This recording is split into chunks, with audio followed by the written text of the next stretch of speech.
Tonight, briefly, we're going to start our Barbarian challenge. I've come up with some basic rules, and I will list those off momentarily. We have gone with, obviously, a warrior. Name is Cronin. No particular reason for that name. We've gone with a dwarf. The idea here is a Wildhammer Dwarf. So real quick, just some text taken from the World of Warcraft role-playing game, the pen and paper role-playing game. Barbarians were in that game as, I don't know if they were a playable class or something that was in the books, but here we go. The Barbarian is a ferocious warrior, uncivilized and brutal, relying on instincts, anger, and raw physical might instead of tactics or fancy swordsmanship. His rage is frightening to behold, and it allows him to smash apart his enemies while ignoring all but the most brutal blows. He has a connection with nature's primal elements. This class is most commonly found among races that dwell in the wild. They are the wild warriors of the steppes and wastes. They are the brutal berserkers and axe wielders of the orcs, and the frightening tattooed warriors of feral dwarven clans and human outcasts. Almost sounds like a enhancement shaman, doesn't it? That's not really an option now in this case. Furthermore, Wildhammer Barbarians. Wildhammer Dwarves are renowned for wild behavior and deadly skill at arms.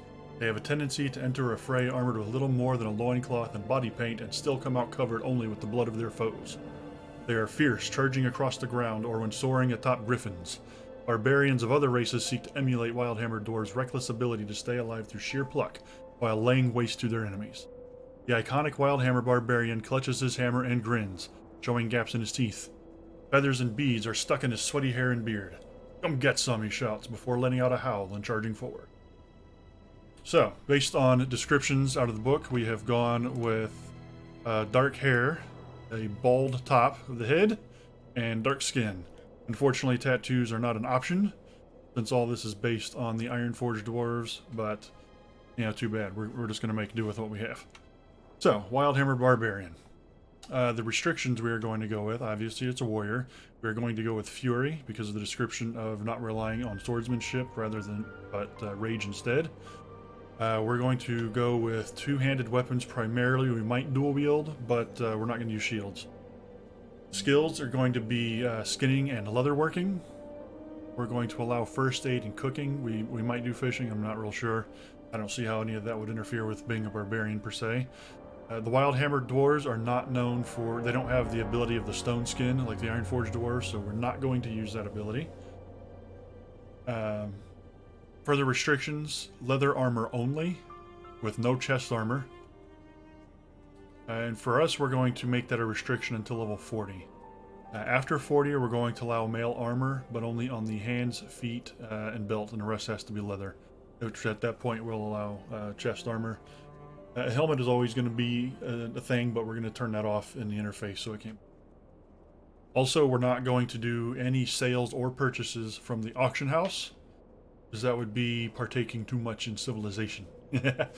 We'll be willing to do groups, mostly because of population, and some of the quests you can't be soloed.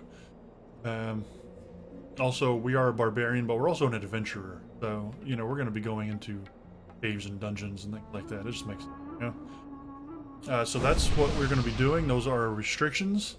We're not doing a hardcore run or anything like that. We're allowed to die. We're just going to see how far we can play this way before we get tired of it and quit. All right, so I know it said they like hammers and stuff, so we'll be using hammers where possible, probably, but whatever the best weapon is what we're going to.